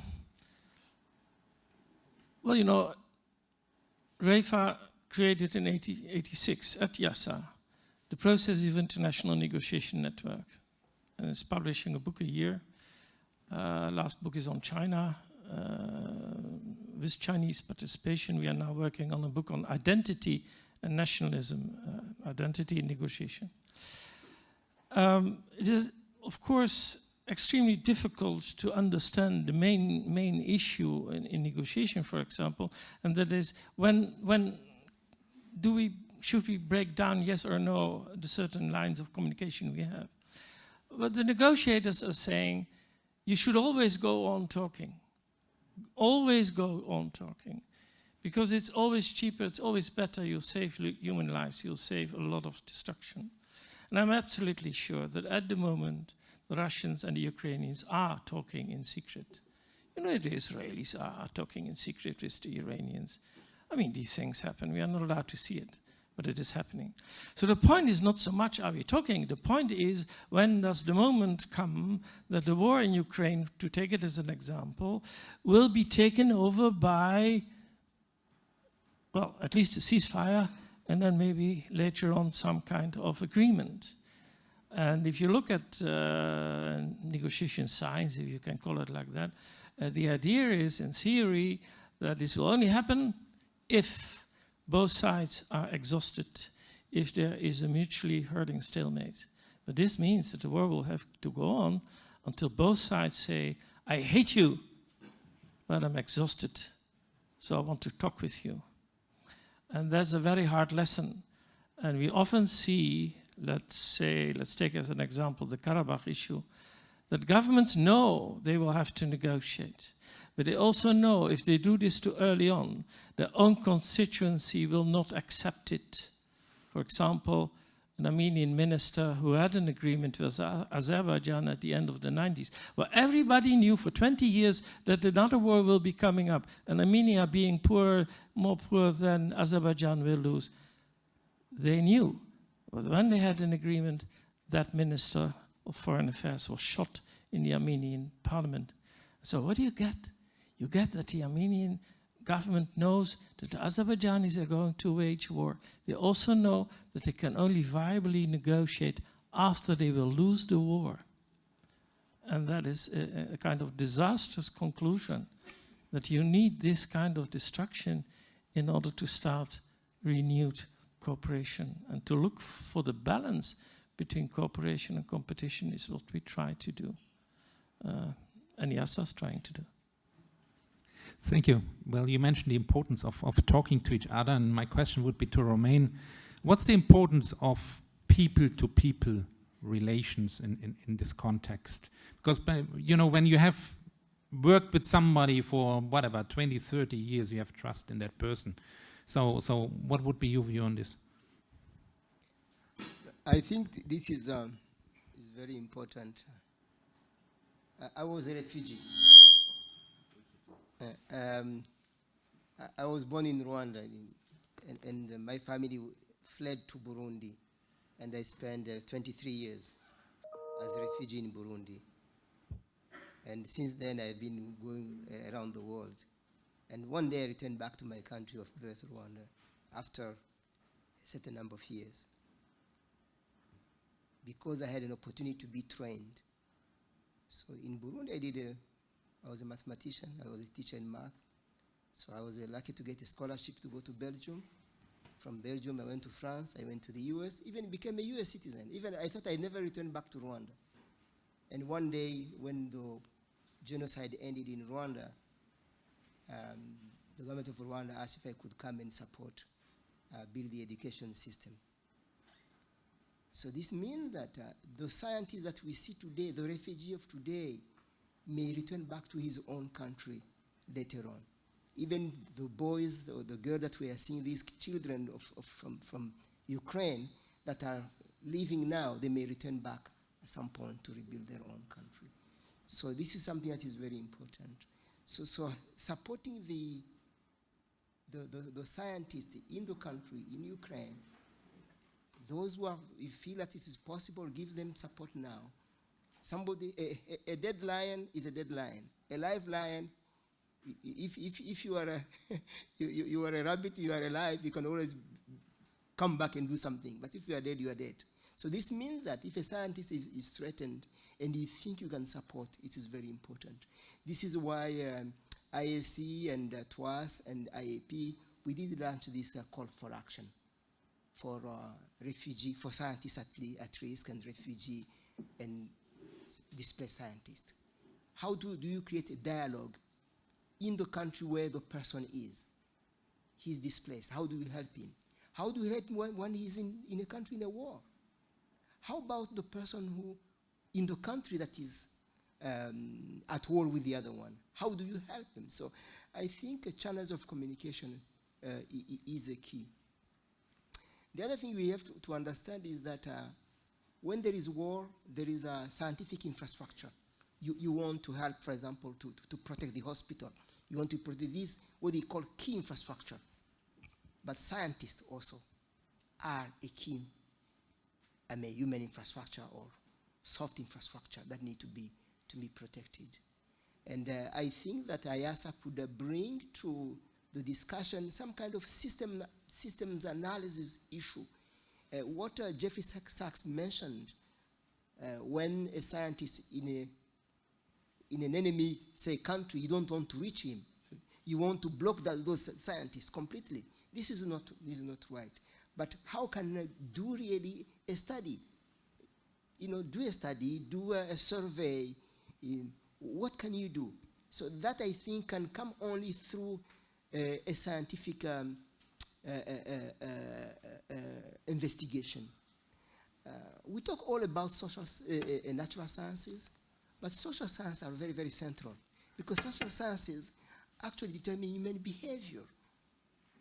How do you behave? This is very important. We're thinking just about physics and the other, wave and whatever, the medicine and COVID, but the behavior in itself is very important. And we have seen even during the COVID that behavior was critical. You can have all the science that you want, but people may not adopt it. So social science becomes as a center in this discussion. So this means that dialogue, reaching out, communication is a key. Thank you, Romain. Christian, well, you're an expert on meteorites, and obviously a lot of your study objects fall on Russia because of its land surface, from Tunguska to Chelyabinsk. So I guess in your field of research, actually there is a long tradition of working with Russian institutions. So how do you deal with a situation like this in the current context as a scientist? Indeed, a lot of objects explode over Russia or fall over Russia, but that has to do mainly because of the size of the country. And the country has had a long tradition of research on these objects, and it goes back even to the time when in the late 18th, early 19th century, in fact, it was confirmed for the first time that meteorites are actually extraterrestrial in origin and not just, as people believed before, something similar to hailstones or some concretions of the atmosphere. When Chladni, who was actually a German physicist working in Austria, partly on the collection of the now Natural History Museum, and he was searching for meteorites. There was a famous one that had fallen or was found in Russia, the Pallas iron and so on. And anyway, so he researched these things and found basically evidence that they're extraterrestrial. So it goes back a long time, and the now Academy of Sciences, Russian Academy of Sciences, was founded well before not only the current regime and the previous regime and the previous regime. So science has been there for a long time, and we have had over the decades, I would say, a lot of collaboration with Russian colleagues. And what you actually said just before, the personal trust issue, of course, comes in a lot, and I know a lot of colleagues there who are just as devastated by the situation as now. And I'm also, like what Albert has said and Jeff has said online, a little bit frustrated by this broad brush cancel culture where it is not taken into account that scientists are usually not or should not be held responsible for the foolishness of their governments, and they often don't have anything in common with these things. Science is international. Science, in many constitutions, scientific speech is declared free. And so I find it a little sad that we try to put a wall up between the exact people who should be the ones continuing to talk. And I believe that science is a force for the positive, just like the arts are and culture can be. It can be abused, of course. Everything can be abused. But our understanding, our willingness to understand the world has no national boundaries either. And I've collaborated with colleagues from Russia when it was the Soviet Union, and still the same people. The regime has changed a few times, but it's still the same people. So I would say it's a little bit frustrating to be, as was said before, told by a government who I can work with and who not. Perhaps one information I can add here, that except for 8, all the European Union diplomats have been expelled from Moscow, but among those 8 is the science attaché. One of the few diplomats staying, because obviously in such a situation, the science attaché is somebody who can really make a difference. Now, Albert, having heard all of this, now what role institutions like IIASA can play in such a context that are really bridging the different sides? I think clearly IIASA has a role to play to try and assist scientists that have been displaced and are being persecuted for whatever political reasons there may be. I think it's important that IIASA plays a role, as should every other research institution and research body around the world, to reach out to our Ukrainian colleagues, and sometimes in this case even Russian colleagues that may be persecuted, to try and make sure that we demonstrate our global commitment to the global good and knowledge-sharing powers of science. So I think it's the first action that we should take. I think, secondly, that we should condemn in no uncertain terms the kinds of actions that are taking place in Ukraine at the moment. They are simply inhumane and not required and completely unnecessary. And I think this is just this degree of political opportunism that is devastating the lives of many people around the world, and I think we need to say that quite clearly and explicitly. The other thing that I think as an institution we have to do is that we have to maintain dialogue across all borders and boundaries, where people feel that they cannot talk openly, where people feel that political forces are making it difficult for them to cooperate and collaborate, that we must use science as an avenue or as a spearhead, if you like, to start conversations where they need to be started, to facilitate conversations where they will promote engagement and cooperation, and make sure that IIASA as an institution on the whole remains a institution that is true to its founding mandate, that IIASA as an institution will remain an inclusive institution rather than an exclusive one, and that we promote the values of a global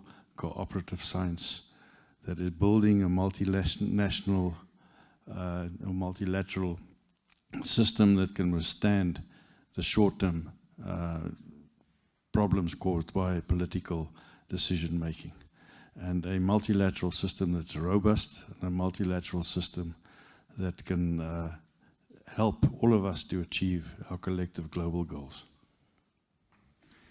Thank you. Very wise words. I would like to use the opportunity now, as we are approaching the end of our discussion, still to allow perhaps 2 or 3 questions from the audience. Yes. And please say who you are, and remember that the question ends with a question mark. Hello, this is Mohsen Ashtiani from Iran. I have a question that you talked about that how the science policy should, science and communication between scientists should continue during the conflicts. But how the science and scientists can avoid these conflicts? So who would like to answer this question? Peter, perhaps? Well, in a sense, you can't. In a sense, this is the dilemma. Science is a philosophical statement, can avoid it, but every scientist is a citizen of their country. And we have a world which is driven by nationalism at the present time and by ideology that puts scientists, no matter how much they want to focus on the global good, in an impossible situation. And that's the reality that we're dealing with, the pragmatic reality that we're all members of a country. Whatever we think and what we believe, we can have constraints. But the system of science can get beyond it, where the individuals cannot. And I think we're seeing that already, that there's a lot of system in science working across borders, even where there's obvious tension. For instance, the work being done in Sesame between Iranian and Israeli and other Middle Eastern scientists gets beyond the obvious borders of the tensions that exist in that part of the world.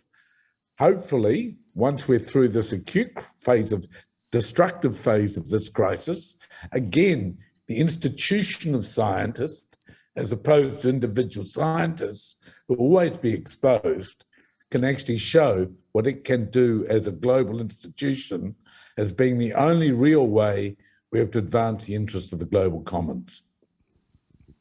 Okay, over here is a question. Good afternoon, I'm Ingrid Peterson and I'm from Sweden. I'm on the Council of IIASA. I have more of a comment and I'm very curious. Here we have a lot of very bright young people who are devoting their life, I think, to science. So what's your ideas? How should you work with science diplomacy? How should you work with diplomats? How should you work with politicians?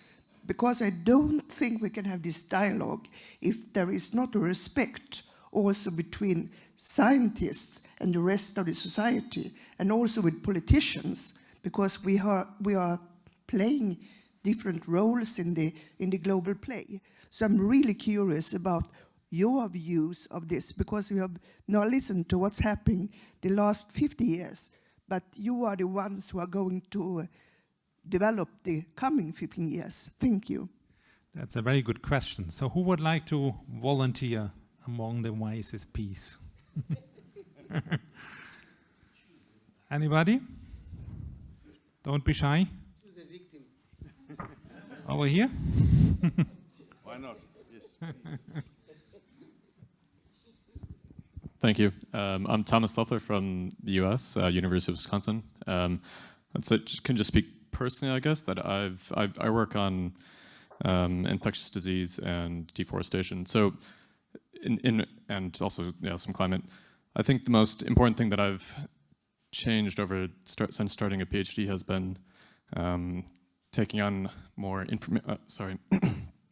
misinformation and disinformation, and the role of that, and how that, especially in the US, the influence of that throughout the COVID pandemic. So I'm taking like a personal and like an academic approach to that as well, and incorporating that into what I do. I just think that's important. So that's how I'd answer that question. Thank you. Okay, but in any case, I mean, you are all the future of science diplomacy and the future of scientific cooperation. So please use your stay at IIASA to really take this up like a sponge, this international environment of IIASA, which will help you in your future career and to build bridges in the future. Now we have a reception waiting in a few minutes, so I would just have one final questions now to our panelists. And quite simply, what would be your birthday wish for IIASA in terms of science diplomacy? Peter. I suspect my wish would be one that Albert would have too, namely that it had the ability to bring more countries on board into it, that it had the ability to be a partner with other bodies such as the International Science Council, so that we can produce a really effective way of doing that most urgent research on which the world needs to make progress, so that we can really advance the global agenda. Thank you. Paul? Yeah, it's a pity that I couldn't respond to the Iranian question, but I'll do this very briefly. What you can do is you go there. So I just went to Tehran, and I was lecturing for 3 days for a group of young Iranian diplomats in Iran. And that helped, because then you have a dialogue. And they said to me, you, sir, you're Eurocentric. I said, yeah, well, I try to have empathy for your culture and your perception, but I'm still a European. I cannot avoid it. So let's discuss. So let's talk about it. I think that helps. Okay, and I think that was a good response, but I think we scientists should be more proactive. We are passive, We can have a lot of influence on the public opinions. Sure. Yeah, I suggest we can continue this fascinating discussion over our reception. Bilaterally, yeah. Because actually we certainly can just touch on a few issues here. And my wish is that IIASA will, again, pay attention to the question, to research of international negotiation processes. Spasibo Bush. Okay. Romain? This is the second time I'm visiting IIASA in a month. And again, as Peter said, I would like to see more countries, least developed countries, be part of IIASA. That would be a good thing. But also, some of the things that I said earlier, in the issue of probably looking into how scientists should be involved in society, do studies on that, because most people will just do their own science. He's a chemist, and then you realize that he didn't really think about the issue of science in society, how the issue of policy. When I was in Burundi doing mathematics, I just wanted to be a teacher. I never thought really. And even when I was even in the US late, close to my 40s, I was doing wavelet analysis to whatever image analysis or whatever, but I never thought about the importance of science for development. It is later on when I actually landed in Rwanda, I asked to ask my questions. Why is science? What is science important for? And thought about that, included that in the Rwandan education policy. Science, basic science is central for critical thinking.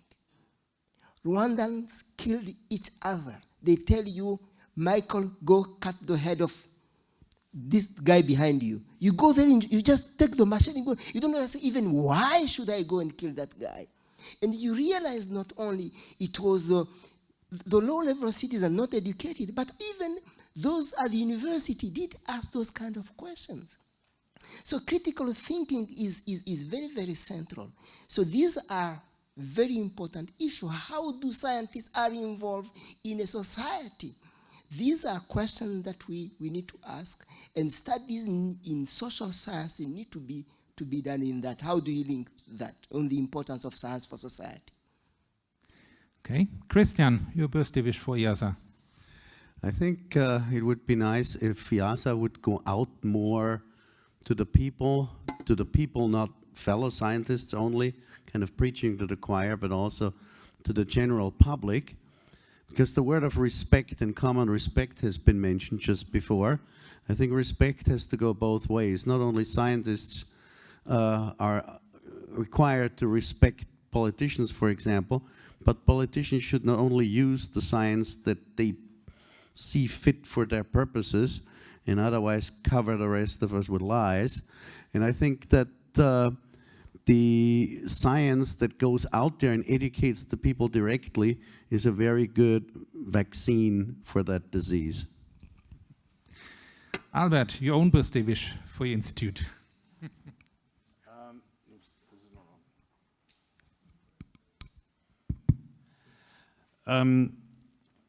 Well, first of all, I hope that the IIASA can emerge from this present situation that we find ourselves globally as an institution that is stronger in its role in terms of delivering on the ambitions of science diplomacy and using science for the benefit of humanity. But not only IIASA, I think all like institutions hopefully will emerge out of this crisis in stronger position. But of course, my ultimate birthday wish is for a 100-year celebration in a few years' time. Okay. Thank you. Okay, so I would like now to pass the floor for some concluding remarks of this event to Sir Peter Gluckman, and take the opportunity to thank our panelists over here. Thank you.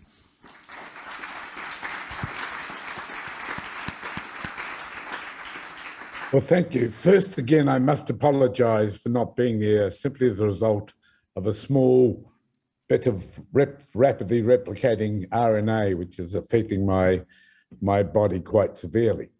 Secondly, I want to congratulate Albert van Jaarsveld. Last week, I announced as president of the International Science Council the first 40 fellows of the International Science Council to those distinguished scientists who've done much to promote science as a global public good. And Albert was one of those who we so named.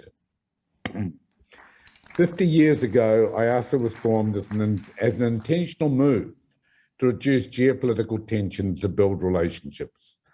And more broadly at that time, science showed itself to be a great way of building a bridge across political divides. The International Geophysical Year of 1957, the Antarctic Treaty of 1959, the Villach Conference of 1985 that led 3 years later to the forming of the IPCC. Each one of those was ultimately driven by track 2 science diplomacy, and there's lessons to learn in that. We're now again in the stage of acute stage of tension. The future in a geostrategic sense is uncertain, but it's going to be tense and even more complex given the multipolarity of this modern world. But the future in terms of existential risks is very clear. Climate change, water and food insecurity, multiple refugee crises, pandemic recurrences, new zoonoses, social unrest, loss of social cohesion, rising rates of loss of mental well-being, especially in young people. And from what we know, all of these are almost inevitable. The risks are obvious, but as I pointed out at the side event to COP26, there's an urgent need to think about what is the science that's really needed. What is the science of risk listening? That is, how do we get better at getting societies and policymakers to respond to the evidence-informed risk assessments that all of us in this audience know that what science of a systems nature that IIASA is so good at has been producing for many years. In this context, science is more important than ever, but has its own challenges, and some have just been mentioned. We're still rather ego-driven, both as individuals and as institutions. Our science produces technologies that drive upsides and downsides. We cannot deny that science is fighting science in Ukraine at the present time. Or technology is fighting technology, might be a better way to put it, but science underpins it. Science still remains mysterious and arrogant to too many. Our own hubris may be our biggest single challenge. We're still not well integrating the knowledge and talents of the global south with those of the more developed countries. And yet we know that science has indirect diplomatic value through promoting understanding and use of a common language, through promoting collaboration, and that collaboration exists because science can build trust between individuals and between institutions. But science also has a direct diplomatic value. In particular, it can support progression on the global commons issues, ensuring that knowledge is developed that advances the human, social, economic, and environmental goals. And that is indeed why the International Science Council, after 2 years of partnership with IIASA, launched the commission, now headed by Irina Bukova and Helen Clark, for mission-led science for sustainability on the basis that the current systems for science funding and undertaking science leave gaps and is not serving us well. Albert co-chairs its Technical Advisory Committee, and we've concluded that a major new funding tool will be needed. Less than 2% of funding that is globally available in sustainable in science, of funding that's available in science is for global funding initiatives. And we need an initiative that has several unique characteristics, that is transdisciplinary, that it's systems focused, that it's multi-regional, has full global self-engagement, that it's translational and action focused, and that it's mission-led. Social science will be key to how knowledge can or will be used. And the Commission is now developing a much more detailed mechanism and will be seeking support for this initiative from government and funders over the coming year. But science must also deal with the challenges in part created by the geopolitical environment and the rise of a post-globalized world. The rise of misinformation and disinformation, the overt politicization in some quarters of what is science, indeed rejecting selective knowledge, is now being seen as a badge of partisan loyalty in some places. In such contexts, the global science community cannot be passive, as it knows what is at risk. We're only 8 years from 2030, and yet we're a longer way from the more optimistic vision we might have had of 2030 when we wrote the SDG goals about a decade ago.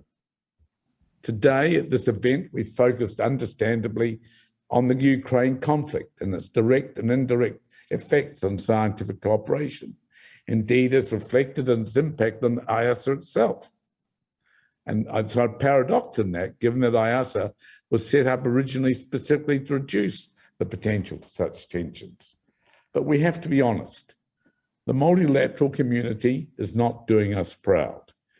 It failed in many respects in COVID. Yes, science showed how it could cooperate rapidly and effectively across countries and across the public-private sector domains. But many questions remain about the performance of the formal multilateral system, as we reported in the COVID report, Unprecedented and Unfinished, which we released 2 weeks ago. The multilateral system has certainly failed in Ukraine. We see conflict 110 days still persisting. It's not doing us well on climate change. Again, the science is clear, but the level of action by policy community is less than optimally integrated for the global good. Self-interest remains dominant in the global political community, and we have to find a way to change that. We all have collective responsibility for the planet and its peoples. It's obvious but frustrating that Track 1 organisations are not doing as well as they might for us, and that geopolitics makes that unlikely to change in the near future. This may be the time when, as in the 1950s, 60s, and 70s, when Track 2 organisations like ISC and IIASA have to take more of a lead. They need more, not less, support from governments, foundations, and donors. At this time, we need to cooperate and integrate our activities effectively. Let me finish by acknowledging the enormous contributions all those who have been part of the IIASA family have made over the past 50 years. They've made enormous contributions for the global public good. Let us celebrate those contributions, learn from them, and renew the efforts at global scientific cooperation. Congratulations, IIASA.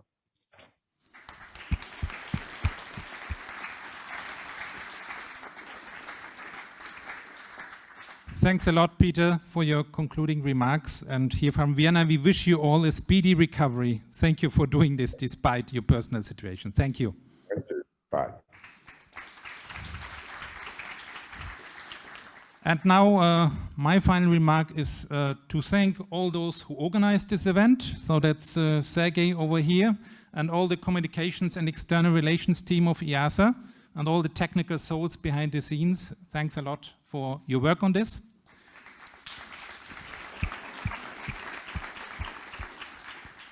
And now IIASA is welcoming you to a reception. I think it's outside over here, just over there. And then, yeah, as Albert said, we hope to see you all again at the 100th anniversary. Science will make that happen institutionally and biologically. Thank you.